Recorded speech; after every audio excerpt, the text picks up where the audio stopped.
आप ना online payment वाला सही से देख लेना, कहीं गलती से कहीं और आप ऑनलाइन पेमेंट कर दो और फिर आपको दिक्कत हो। देखो आप जैसे ही लिंक पे जाओगे ना, जो लिंक प्रोवाइड करा रखा है, यहाँ पे आप ग्रिफ डालोगे ना, ग्रिफ ऐसे ग्रिफ डालते ही आपको एक ग्रिफ सेंटर शो होगा यहाँ पे। जैसे ही आप ग्रिफ सेंटर पे करोगे तो ये आपको पूरा डिटेल में दिखाई देगा, कैसे पेमेंट करनी है, सारा कुछ यहाँ पे आपको डिटेल में दिखाई देने वाला है। तो जय हिंद दोस्तों, मैं आपका अपना यश। दोस्तों अभी जो वीडियो लेके ये है, जो बीआरओ ग्रिफ की भर्ती आई है ना, जिसका हम काफी लंबे टाइम से वेट कर रहे थे, तो उसी को लेके वीडियो दोस्तों। तो आपको पूरा डिटेल में बताने वाला हूँ, कैसे आपको फॉर्म भरना है, कितनी वैकेंसी है, क्या क्वालिफिकेशन रहने वाली है, एज को लेके जो भी आपके डाउट है पॉइंट टू पॉइंट आपको बताने वाला हूँ, जो भी आपको मतलब जरूरी है जानने के लिए सारा कुछ। बाकी आप ऑनलाइन पेमेंट कैसे करनी है, कैसे वो रिसिप्ट आपको साथ लगानी है, वो भी आपको डिटेल में बताने वाला हूं दोस्तों, क्योंकि सबसे बड़ा इश्यू वही रहने वाला है दोस्तों। ठीक है, तो कैसे शुरू से लेकर लास्ट तक आपको बताने वाला हूं, तो इसलिए वीडियो पूरी देख लेना। तो दोस्तों अब हम चलते हैं नोटिफिकेशन के ऊपर, क्योंकि नोटिफिकेशन का हम लंबे टाइम से वेट कर रहे थे। काफी सारे दोस्त मतलब पुराने वाले नोटिफिकेशन को वो थोड़ा बहुत उसमें कटिंग करके एडिटिंग करके आपको दे रहे थे, भाई आप अप्लाई कर दो अप्लाई कर दो। लेकिन अभी जो फाइनल नोटिफिकेशन है वो आ चुका है। तो देखो ये है पूरा नोटिफिकेशन दोस्तों। ठीक है, ये फाइनल नोटिफिकेशन है दोस्तों। तो इसके अंदर आप देखोगे ये पूरा वैकेंसी की डिटेलमेंट दे रखी है। सबसे ज्यादा अगर वैकेंसी है वो है एसकेटी की, लगभग 300 वैकेंसी टोटल। ठीक है, बाकी इसके बाद वैकेंसी है ऑपरेटर कम्युनिकेशन की है, और ऑपरेटर जो ओईएम है उसकी 207 वैकेंसी है ऑर्डिनरी ग्रेड की, इलेक्ट्रीशियन की 79, बाकी ड्राफ्ट्समैन की 42 और 10 वैकेंसी हिंदी टाइपिस्ट की रहने वाली है दोस्तों। ठीक है, तो 21 मई से इसके एडवर्टाइजमेंट है जो जारी हो चुकी है आज के दिन। कल से मतलब ये वीडियो मैं नेक्स्ट डे अपलोड करूंगा लेट नाइट को। ये वीडियो मैं रिकॉर्ड कर रहा हूँ दोस्तों, क्योंकि ड्यूटी आने के बाद थोड़ा सा टाइम कम रहा था मेरे पास। तो लास्ट डेट आपकी रहने वाली है 4 जुलाई दोस्तों। ठीक है, 4 जुलाई तक आपकी जो एप्लीकेशन है वो पहुंच जानी चाहिए। ठीक है, वहां पे आपकी जो बाई पोस्ट है वो पहुंच जानी चाहिए। तो ये लास्ट डेट रहने वाली है। बाकी जो हिल एरिया में जो भी स्टेट्स है, जैसे मणिपुर, मिजोरम, जो दूर दराज के इलाके हैं, उनको लास्ट डेट है उनकी 19 जुलाई तक उनकी एप्लीकेशन पहुंच जानी चाहिए, क्योंकि वहां पे एप्लीकेशन भेजने में उनका थोड़ा सा हिली एरिया है तो टाइम लगता है, इसलिए ये टाइम उनको ज्यादा दिया जाता है दोस्तों। और ये एप्लीकेशन है ना, आपकी जो पुणे का सेंटर है ना, ग्रिफ सेंटर जो डीगी में है, कैंप है पुणे में, वहां पे एप्लीकेशन पहुंचनी है, वो आपको मैं बता देता हूँ। जो एज को लेके है, 18 से 27 साल आपकी एज रहने वाली है हर एक जो वैकेंसी के लिए। जो यूआर वाला कैंडिडेट है उसकी 1 जून 1999 से लेके 1 जून 2008 के बीच में डेट ऑफ बर्थ है होनी चाहिए। ओबीसी वालों के लिए 1 जून 1996 से लेके 1 जून 2008 के बीच में डेट ऑफ है बर्थ है होनी चाहिए। और एससी और एसटी वाले भाइयों के लिए 1 जून 1994 से लेके 1 जून 2008 के बीच में डेट ऑफ है बर्थ होनी चाहिए। जो फिजिकल हैंडीकैप है उनके लिए अलग से छूट है। ये अपनी कैटेगरी देख लेना, कौन सी कैटेगरी से आप हो उस हिसाब से देख लेना। ओ एच वी एच ये कैटेगरी है जो फिजिकल हैंडीकैप है, वो अच्छे से समझते हैं दोस्तों। मैंने जो मेन मेन पॉइंट है वो हाईलाइट कर रखे हैं। जो ये वैकेंसी है दोस्तों, ये मेल कैंडिडेट के लिए, फीमेल कैंडिडेट इसके अंदर अप्लाई नहीं कर सकती। आपको पूरी डिटेलमेंट दे रखी है, वो आपने ऊपर देख भी ली होगी। इसके बाद हम चलते हैं नेक्स्ट पे दोस्तों। ठीक है, इसमें आपको A4 साइज के जो पेपर है उसके ऊपर ही आपको वो अपना प्रिंट आउट लेना है, जो पूरा फॉर्मेट है फॉर्म का। और जो आपका एडमिट कार्ड है, एडमिट कार्ड में थोड़ा सा ध्यान कर लेना, जो एडमिट कार्ड है ना उसका प्रिंट है ना दोनों साइड आना चाहिए। ठीक है, जो उसके अंदर ना सिग्नेचर और जो थंब इम्प्रेशन है ना, वो अलग अलग टाइम दे रखा है। जो रिटन एग्जाम के टाइम आपको जो थंब इम्प्रेशन लगाना है, या फिर आपको फिजिकल के टाइम या मेडिकल के टाइम, वो आपका ना जो एडमिट कार्ड है ना दोनों साइड आपके प्रिंट होने चाहिए। वो मैं आपको आगे बता भी दूंगा। बाकी जो फॉर्म है उसका एक पेज पे एक ही मतलब एक साइड ही प्रिंट होना चाहिए। तो आप जैसे जैसे आगे हम जाएंगे तो आपको मैं बताता रहूंगा। आपकी एप्लीकेशन हिंदी और इंग्लिश दोनों में आप भर सकते हो, कोई दिक्कत नहीं है। अगर एक से ज्यादा एप्लीकेशन आप भेजते हो एक ही पोस्ट के लिए, एक ही पोस्ट के लिए भेजते हो, तो आपने जो लास्ट एप्लीकेशन भेजी है वही मानी जाएगी।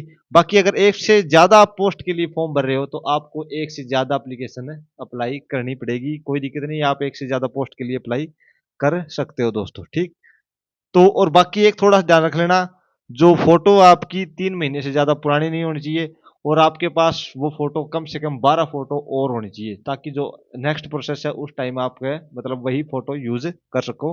तो इसलिए 12 फोटो अपने पास सेम फोटोग्राफ है रखनी है दोस्तों। ये सारा कुछ इसके अंदर लिखा हुआ है।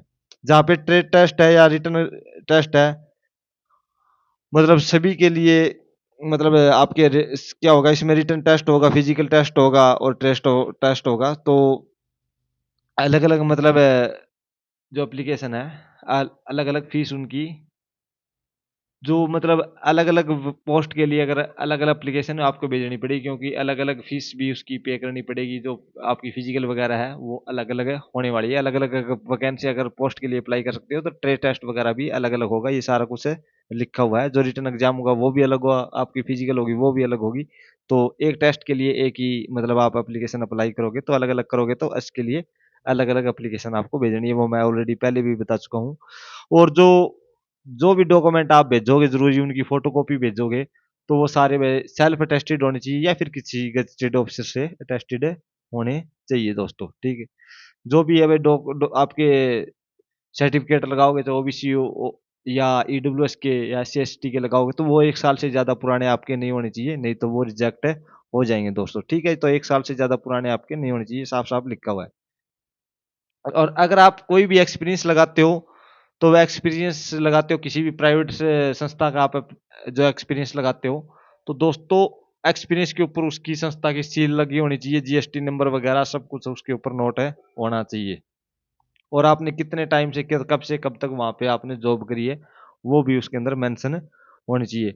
और अभी काफी बार हम 10th की डीएमसी लगाते हैं, तो जो सीबीएसई वगैरह में वहाँ पे ग्रेडिंग सिस्टम होता है, तो वहाँ पे ग्रेडिंग सिस्टम में अगर परसेंटेज है आपको, तो परसेंटेज मेंशन करनी है फॉर्म के अंदर। अगर ग्रेडिंग सिस्टम है तो ग्रेडेड जो ग्रेड है वो मेंशन करनी है, और वो आपको साथ में डॉक्यूमेंट मतलब लगानी है। जो डीएमसी है तो वो आपको लगानी है, जो सर्टिफिकेट है। इसके अलावा दोस्तों आगे आपकी एज की लिमिट रहने वाली है 18 से 27 साल। सभी एज मतलब वैकेंसीज के लिए 18 से 27 साल तक आपकी एज रहने वाली है। बाकी जो कंसेशन है अलग अलग कैटेगरी के हिसाब से वो अलग से है दोस्तों। मैंने यूआर कैंडिडेट की, और अगर आपने एनसीसी कर रखी है दोस्तों, तो आपको अच्छा खासा बेनिफिट मिलेगा। ये ग्रिफ वाले जो मतलब जिनके रिलेशन का है उनको 15% रिलैक्सेशन मिलेगा, एनसीसी वालों को 10% और एनसीसी बी वालों को ये मतलब लास्ट में बेनिफिट मिलेगा नंबर के हिसाब से। ठीक है। तो इसलिए आप उनमें अगर आपके एनसीसी का सर्टिफिकेट है ना, तो आपके लिए बहुत बढ़िया है। ठीक है। जो भी एग्जाम होगा उसमें 15% है, जो रिलेशन वाले हैं, जो ग्रीफ वाले हैं, बीआर वाले, तो उनको मिलेगा। और अगर आपके पास एनसीसी है तो 10% ये अलग अलग हिसाब से मिलने वाला है। और ये ऑनलाइन पेमेंट करनी है दोस्तों। ठीक है। ये ऑनलाइन पेमेंट का लिंक है, यहाँ से आप कॉपी कर लेना, फॉर्म के अंदर से नहीं, इधर उधर से करोगे तो स्कैम हो जाएगा। इसलिए आपको यहाँ से कॉपी करना है। सिर्फ जो जनरल कैंडिडेट ईडब्ल्यूएस वालों के लिए, एक्स सर्विसमैन या एक्स अग्निवीर है, उनके लिए 50-50 रुपए रहने वाले, ओबीसी वालों के लिए 50, एससी और एसटी वाले और फिजिकल हैंडीकैप के लिए कोई फीस नहीं रहने वाली। तो ये कॉपी करना है दोस्तों। जैसे ही आप ये कॉपी करोगे ना, तो आप कॉपी करके खोलोगे तो आपके सामने ऐसा इंटरफेस दिखाई देगा। ऐसे खोलोगे तो आपके सामने ऐसा आएगा। ठीक है। तो ऐसा आते ही आपको यहाँ पे सर्च करना है ग्रीफ। जैसे ही आप ग्रीफ करोगे तो यहाँ पे आपको ग्रीफ सेंटर शो होगा। देखो यहाँ पे इस ग्रिफ सेंटर वाले पे आप क्लिक करोगे तो आपके सामने ऐसा इंटरफेस आ जाएगा। तो ये आपको सामने लिखा हुआ है रिक्रूटमेंट फीस और आपको डेट ऑफ बर्थ, ये सारा कुछ आपको इसमें यहाँ पे अपनी डिटेल में डालनी है। एप्लीकेंट नेम, पिन कोड, सारा कुछ, रिमार्क्स वगैरह सारा कुछ डाल दोगे। अपने जो नंबर है, मेल आईडी है, सारा कुछ इसके अंदर एंटर करोगे। तो उसके बाद enter payment detail, verify payment detail, complete payment है, प्रिंट रिसिप्ट। आपको ये प्रिंट ले लेनी है, जो रिसिप्ट है ना यहाँ पे, उसका प्रिंट आउट आपको ले लेना है, क्योंकि वो आपको भेजना है। ठीक है। ये रिसिप्ट प्रिंट आउट जरूर ले लेना है। इसकी एक नहीं 2-3 कॉपी निकाल लेना। एक अपने पास भी रख लेना, एक जो आपको भेजना है वहां पे भी, वो भी सेल्फ टेस्टेड करके आपको भेजनी है दोस्तों। ठीक है। तो ये अपनी पेमेंट वाली जो जरूरी क्वालिफिकेशन है दोस्तों, ड्राफ्टमैन के लिए आपके 10+2 आपके पास होनी चाहिए, और 2 साल का आपके पास सर्टिफिकेट होना चाहिए आरटी स्ट्रक्चर के अंदर, जो आपकी है उसके अंदर होना चाहिए। ठीक है। ये और हिंदी टाइपिस्ट के लिए 10+2 होना चाहिए, और टाइपिंग स्पीड 30 वर्ड पर मिनट के हिसाब से हिंदी में आपकी होनी चाहिए, कंप्यूटर के ऊपर होनी चाहिए। स्टोर कीपर के लिए आपके पास 10+2 पास होनी चाहिए, और नॉलेज होनी चाहिए आपको जो व्हीकल वगैरह की, थोड़ा बहुत मतलब सामान वगैरह की नॉलेज होनी चाहिए। ये इसके कोई एक्सपीरियंस सर्टिफिकेट नहीं मांग रखा। अगर आपने 10+2 पास कर रखी है तो आप अप्लाई कर सकते हो स्टोर कीपर के लिए, कोई दिक्कत नहीं है। ये डिजायरेबल है, इसके अंदर आपके पास जरूरी है अगर आपके पास एक्सपीरियंस है तो अच्छी बात है, नहीं है तो कोई ज़रूरी भी नहीं है। ये एसेंशियल क्वालिफिकेशन है, यही आपके पास होनी ज़रूरी है, बाकी ये डिज़ायरेबल है, अगर आपके पास है तो लगा देना, नहीं है तो कोई दिक्कत नहीं है। ऑपरेटर कम्युनिकेशन के लिए भी यही है, 10th पास अगर आपने है तो आप अप्लाई कर सकते हो, कोई दिक्कत वाली बात नहीं है। या फिर इसके जो वायरलेस ऑपरेटर है या रेडियो मैकेनिक का सर्टिफिकेट आपके पास होना चाहिए, ये 2 चीज़ें आपके पास होनी ज़रूरी है। ओईएम, ओजी के लिए आपके पास 10वीं पास होनी चाहिए और आपके पास भाई हैवी लाइसेंस होना चाहिए आपके पास। ठीक है, आपके पास एक्सपीरियंस भी होना चाहिए ये चलाने का, तो एक्सपीरियंस वगैरह बना के आप लगा देना। इलेक्ट्रीशियन के लिए आपके पास 10वीं पास होनी चाहिए और आपके पास जो इलेक्ट्रीशियन की है वो आपकी आईटीआई वगैरह करी होनी चाहिए, अगर आपके पास है तो आप अप्लाई कर सकते हो। ये सिलेबस रहने वाला है, अलग अलग के लिए अलग अलग सिलेबस रहेगा दोस्तों, तो इन सिलेबस की अपनी तैयारी कर लेना। और ये मेल कैंडिडेट अप्लाई कर सकते हैं, फीमेल कैंडिडेट के लिए नहीं है, ये मैंने बता ही दिया है। एप्लीकेशन आपको यहाँ पे भेजना है, ये एड्रेस आप ध्यान रख लेना, 2 commandant GREF centre DG camp Pune, ये पूरा लिख लेना। ये पोस्टल एड्रेस है जो आप ऊपर वाले लिफाफे के ऊपर लगाओगे, अंदर वाला आप लिफाफा आपको भेजना नहीं है। जो आपकी डिटेलमेंट है वो आपको मैं आगे दिखा दूंगा, सिर्फ ऊपर जो लिफाफा है उसके अंदर जो फॉर्म है और अपने डॉक्यूमेंट की जो फोटोकॉपी है सेल्फ अटेस्टेड वही लगा के आपको भेजनी है। ठीक है, ऊपर सारा कुछ एप्लीकेशन के ऊपर लिखा होना चाहिए। जो एप्लीकेशन एंड एडमिट कार्ड है तो मैं आपको बता ही चुका हूँ भाई, ये एडमिट कार्ड के दोनों तरफ है प्रिंट होना चाहिए और बाकी एक साइड होना चाहिए। और आप लिफाफा भेजने की मतलब एडमिट कार्ड है ना, वो आपको पोस्ट के पोस्ट के थ्रू भी आपके पास भेज सकते हैं, वो किसके गवर्नमेंट के खर्चे के ऊपर से भेजा जाएगा दोस्तों। ठीक है, ये लिख रखा है गवर्नमेंट एक्सपेंस।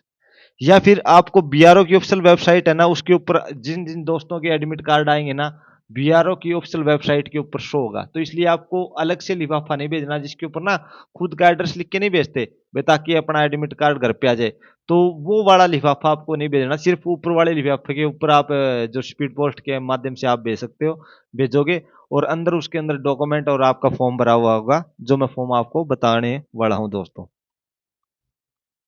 अभी ये मैन डिटेलमेंट आपको बता चुका हूँ। अभी पे स्केल के बारे में आपको बता देता हूँ। ये 2800 पे ग्रेड की अभी ड्राफ्टमैन की, आप मान के चलो इसका पे ग्रेड अच्छा खासा रहने वाला है, तो ये 50,000 से ज़्यादा सैलरी आपको स्टार्टिंग में मिलेगी। ये 1900 पे ग्रेड वाली है, तो इसमें आप 35 से 40 हज़ार रुपये के लगभग आपको सैलरी इसके अंदर मिलने वाली है। बाकी के अंदर यही लगभग 35 से 40 हज़ार रुपये आपको पर मंथ के हिसाब से सैलरी मिलेगी। मैं आपको ये बता चुका हूँ, ये एक अंदाजा बताया, थोड़ी बहुत कम ज़्यादा हो सकती है। जो आपका प्रोसेस रहने वाला है, सबसे पहले आपका रिटर्न एग्जाम होगा।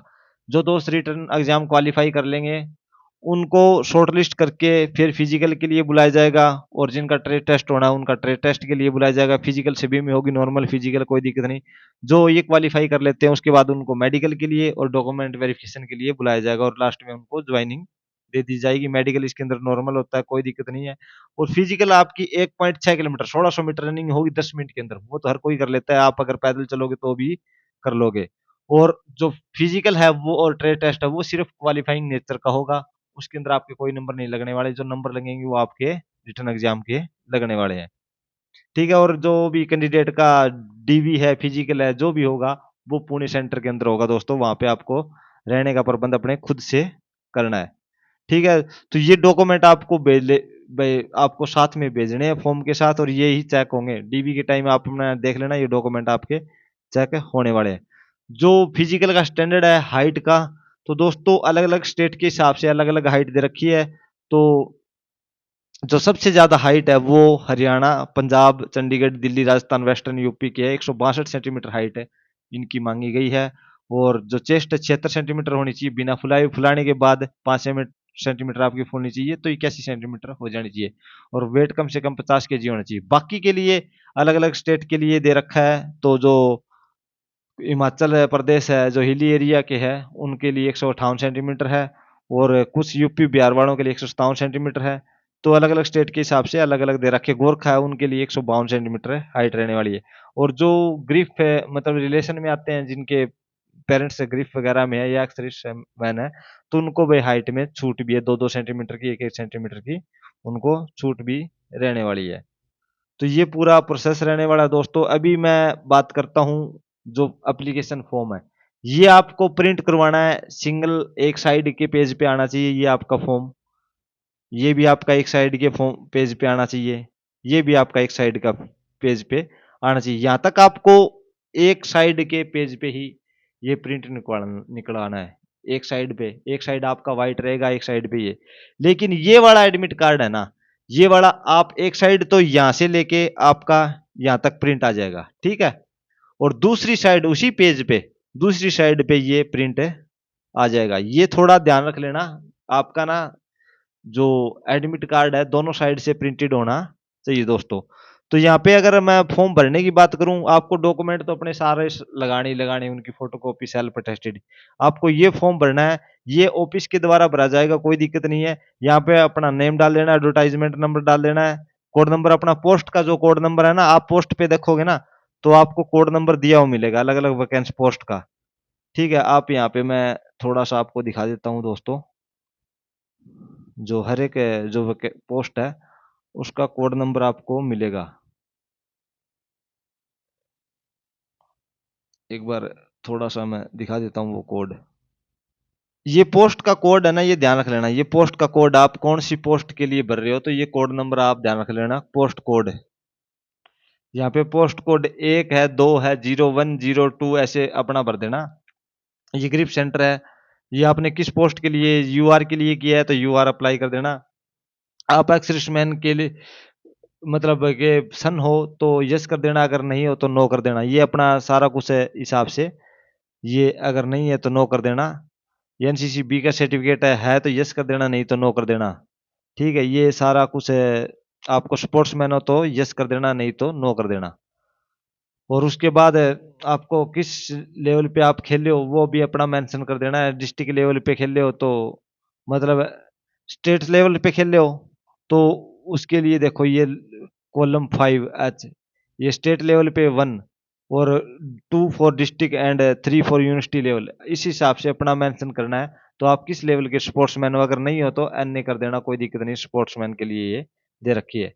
ये एक्सर्विसमैन के लिए, अगर एक्सर्विसमैन हो तो आप वो करोगे। आपको मतलब कितने नंबर की वेटेज, जैसे एनसीसी वगैरह है तो वो अपना लिख लेना क्वालिफिकेशन के हिसाब से। और ईडब्ल्यूएस है तो अगर आप ईडब्ल्यूएस से हो तो यस कर देना, नहीं हो तो नो कर देना। इसके अंदर आपके 10th के हिसाब से जो मार्कशीट में अपना नेम है उस हिसाब से ब्लॉक लेटर्स के अंदर डालना है। फादर का नेम भी ब्लॉक लेटर के अंदर डालना है।